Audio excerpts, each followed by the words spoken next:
Thanks for that introduction, Shona. I think I prefer it in the green room actually. But good morning to everyone watching.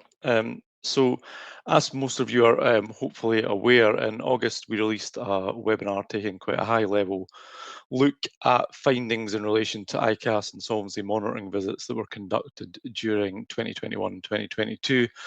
If you've not seen it, then please take a look when you get the chance. It's in the on-demand section as well as the events page on the ICAS website, so you can watch at your leisure. It's not a particularly easy watch in many ways for our IP community due to the generally quite adverse nature of the findings, but it's really for that reason that it is recommended viewing. It's probably also worth noting that from a recent update from my regulatory colleagues, it appears that this year's monitoring patterns findings are following similar patterns so far. On the back of those monitoring findings, some members of the ICAS Insolvency Committee very kindly agreed that their firms would cover a series of best practice shorts at the conference, looking at best practice in some of the areas that were most frequently highlighted as deficient by the monitors. So later today, we'll have Roddy McKellar of Alvarez and Marsal covering SIP and cashiering reviews, which I think were flagged as an issue in a huge majority of cases. Then tomorrow we have James Dempster of FRP Advisory covering SIP2 investigations. And finally, Doran Luring, a former monitoring reviewer here at ICAS, who many of you will know, now of Tenio covering delays and documentation. But I'm going to kick things off with a very quick look at AML, which was one of the other areas highlighted as deficient. But before I do that, I just wanted to make a more general point to our IP practices, which really comes off the back of those monitoring outcomes, as well as a couple of issues that have been the topic of conversation and a little bit of debate recently. The first is the Court of Session opinion earlier this year in relation to future renewables. The full name of the opinion's on the slide there, concerning the fixing of the remuneration and outlays of the former joint administrators.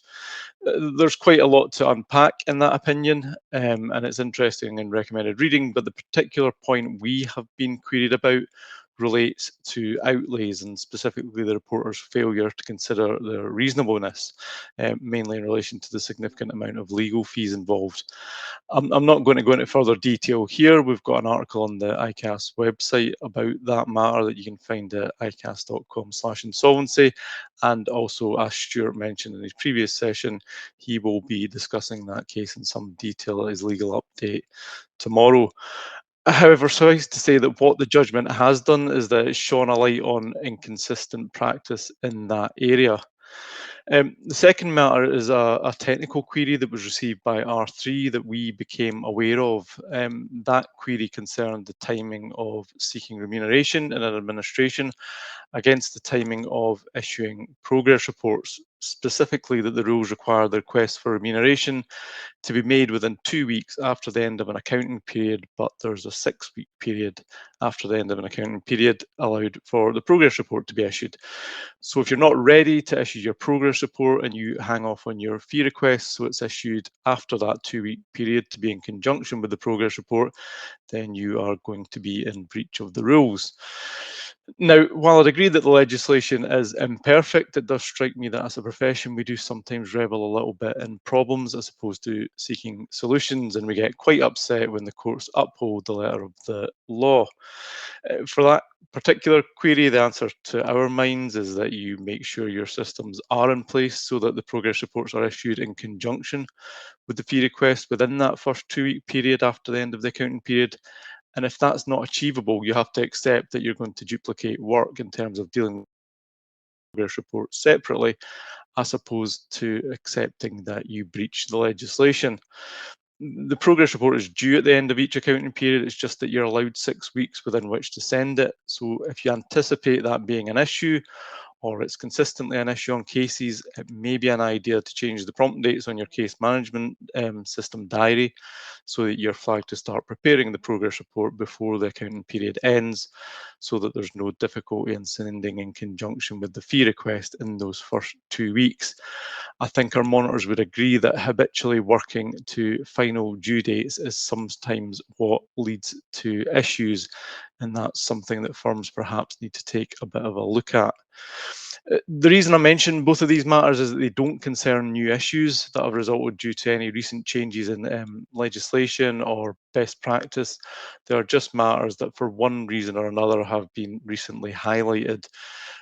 So while all staff should be concerned with compliance and questioning processes and practices on an ongoing basis to make sure that things are operating as efficiently as possible and in line with legislation, I'd particularly direct this point to new or junior staff, or perhaps those studying for their exams, whether CPI or joint insolvency, with their heads in the legislation. While some of our members would absolutely love to be propping up the bar at Gleneagles, understandably, the advantage of holding this conference for free online is that it has opened it up to a much wider audience than it used to receive in person. And at last check, we had 312 people watching before I joined this session. I'd imagine it's reduced slightly by now. And you are the people who are best placed to flag if things aren't being done correctly, or your firm could be doing them better. If you recognise something where the procedure or practice in place doesn't marry in with the legislation or the SIPs, or you think diary prompts are incorrect or should be altered, then query it with the IP or senior staff. Just because something has long been done a certain way doesn't mean it's correct in terms of the legislation and best practice, and certainly doesn't mean that it's the best way to do things. So moving on to AML, in the on-demand webinar, I touched on some of the key themes the monitors encountered with AML, and I don't intend to restate all of that here. The webinar highlights the main issues identified, a lot of which surround the basics in terms of training and supervision, procedures and delays.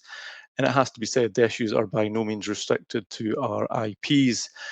I don't have time and don't intend to go over that type of thing today. Your firm should clearly have systems, policies, controls, and procedures in place to address money laundering and terrorist financing risks and to meet the requirements under the 2017 regulations and other associated legislation.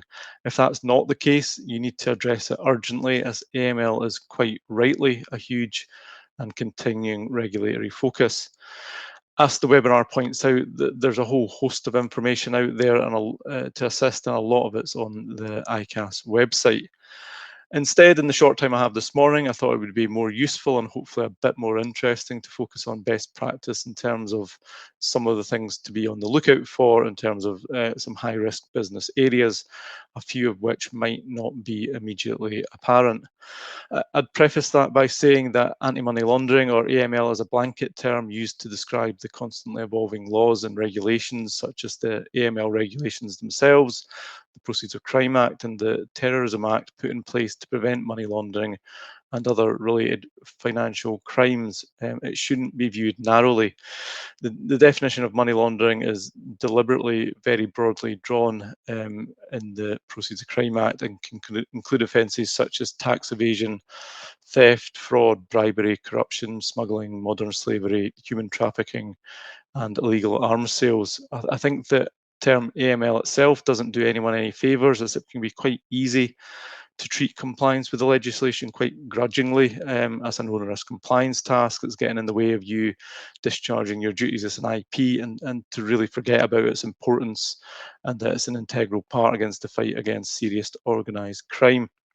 As I'll go on to narrate a little bit, the money laundering is not a victimless crime. Behind every illegally earned pound, there is usually a human victim, from someone addicted to non-prescription drugs to those forced to work as modern slaves on a construction site. And of all the professionals who are covered by the AML regulations, insolvency practitioners and their staff will be in a very good position to identify money earned from those victims in view of the access to records available them to allow them to discharge their duties and their investigatory role. So, as everyone watching will be aware, IPs can be appointed over any type of business, and most people in attendance, I'm sure, have experienced it very quickly, becoming specialist in all types of businesses they the day before had absolutely no knowledge of. It's therefore important when you're assessing risk to be aware of business sector where there is a higher risk of illegal activity. And I think traditionally people have a tendency to focus on thinking of higher risk as really encompassing those businesses that have long been associated with money laundering in terms of placement layering and integration of illegal funds. So generally cash intensive businesses for obvious reasons, such as laundrettes, car washes, tanning salons, casinos, strip clubs, that type of thing, as well as more obvious higher risk areas such as arms dealers, art market participants, and financial services. However, there are a whole host of sectors and areas which are at high risk of illegal activity, and certainly when identifying risk, it's advisable to keep a weather eye on what's in the news in this area. So a couple of examples you'll see on the slide there. American candy shops, at first flush fairly innocuous, but most people won't have failed to notice these tacky candy and souvenir type shops that have been popping up in cities up and down the country, inexpensive areas with seemingly fairly little footfall to sustain them. And if you've taken a wander up Sauchiehall Street or up the Royal Mile in Edinburgh recently, you can't fail to have noticed them. The problem is all over now, but it's been particularly acute in Oxford Street in London, obviously very much prime real estate, where the number of this type of shop apparently shot up by about 500% during COVID. Westminster City Council stated in May this year that there were 26 US sweet stores or souvenir shops on Oxford Street alone, many taking over premises previously occupied by high-end brands the likes of Next, The Body Shop, and Dorothy Perkins. The idea being that when flagship buildings were left empty, the landlords gave them over to the candy stores for free on the basis that they would pay the business rates, which in many cases, of course, they never did, with shops in Oxford Street said to owe unpaid business rates totaling nearly £9.2 million. And the reality is a significant number of these shops are a hub for global money laundering, with many set up by people with opaque shell companies. A lot of the shops have been registered in Jersey and Russia to wash the proceeds of drugs and guns, people trafficking, and prostitution. Some are also the hubs for the sale of illegal goods, with trading standards reporting that in the 15 months to May this year, more than £1 million in unsafe and illegal products had been seized, including fake Rolex watches and Apple products, along with super strength vapes with illegal amounts of nicotine. So you can see that if you're appointed to one of these types of shops, say via court liquidation due to unpaid rates, you would need to be mindful of this type of thing when you are undertaking your risk assessment. Moving on to Chinese underground banking. So this has been quite a well publicised one, but in summary, the transfer of funds for personal purposes out of China by Chinese citizens is strictly regulated, limited to around 50,000 US dollars. To avoid those restrictions, some citizens may use a form of informal value transfer, which is known as underground banking. The National Crime Agency, the NCA, state that evidence from successful money laundering prosecutions in the UK has shown that Chinese underground banking is abused for the purposes of laundering money derived from criminal offences by utilising cash generated from crime in the UK to settle separate and unconnected inward underground banking remittances to Chinese citizens in the UK. And the cash is frequently deposited into mule accounts held by Chinese students as the first step in that process. It's probably particularly worth noting that there is no legal means for Chinese citizens to transfer money out of China for the purposes of property investment. So it's something to be on the lookout for if you are dealing with a transaction where a source of funds is from China and there are perhaps transfers from multiple accounts, or the money comes in tranches just below that $50,000 limit. The money is received via multiple UK accounts, or an unconnected intermediary is being used. And you'll find a lot more information on that on the NCA's website. Moving on finally to tourism and hospitality, one I've included as I know from my own time in practice that hotels and hospitality businesses are a frequent appointment for many of our IP firms. Just as an example in this sector, there was a story reported in the press 6 or 7 years ago about a hotel in the West Highlands called the Stuart Hotel. Before it closed, the hotel was subject to terrible reviews about filthy rooms, terrible food, complaints about staff, describing them as overwhelmed and unskilled and incompetent. But what the guests didn't realise is what they had experienced went beyond simply poor service, but was in fact modern slavery. And the men making their beds and cooking their food and cleaning their dishes were trafficked, from Bangladesh and exploited for profit, sometimes for years at a time. So this was happening in plain sight, and with thousands of tourists interacting with the men at the hotel, but virtually none realizing what was happening, or choosing to look the other way. And if you look online, you'll find that article, which paints a really shocking real world example of both how modern slavery comes about in a country like Scotland and the devastation it causes to its victims.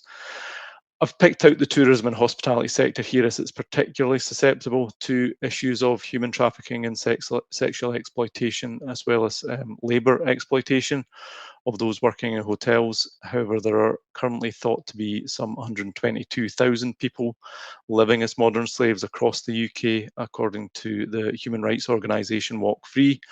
So the reality is that any sector with a prevalence of low paid and or temporary labour is more prone to modern slavery and worker exploitation. Another one would be transport and logistics businesses. Again, there has been a significant amount of publicity about human trafficking and modern slavery in the logistics, warehouse, and transportation sectors. But for many, the risk of modern slavery in the logistics sector, in particular, centres around the idea that of people found in the back of lorries and the horrors that sometimes result from that. And although that type of activity can result in people being victims of modern slavery, it really is only one aspect. The significant demand for labour currently seen within the logistics industry is making it a very high risk environment for modern slavery. Obviously, as labour shortages take hold, the risk of modern slavery increases because businesses take shortcuts to secure the temporary labour that they need. And that will be exacerbated seasonally, particularly around the Christmas period. I don't think it's too political to say that Brexit has perhaps contributed to some of these labour shortages, reducing the amount of migrant workers available, staff that many companies have historically been reliant on, and that desperate need for labour is making the industry vulnerable to unethical recruitment practices, and not necessarily always intentionally, often involving illegitimate or rogue recruitment agencies. The purpose of these examples is really to stress and to highlight that the risk of money laundering can come from anywhere, in any sector, and on any appointment. And it's incumbent on IPs and their staff to be alive to that fact and to have a firm understanding of their obligations.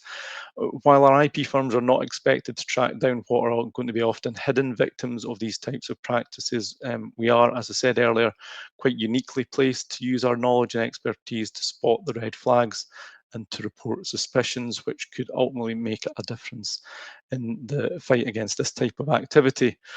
Having a risk-based approach to AML means that you have to be able to identify and assess and understand the money laundering risk to which you're exposed. It's about understanding the entity you're appointed on, its services, jurisdictions, and any other factors which may affect money laundering risks, and of course, being constantly vigilant.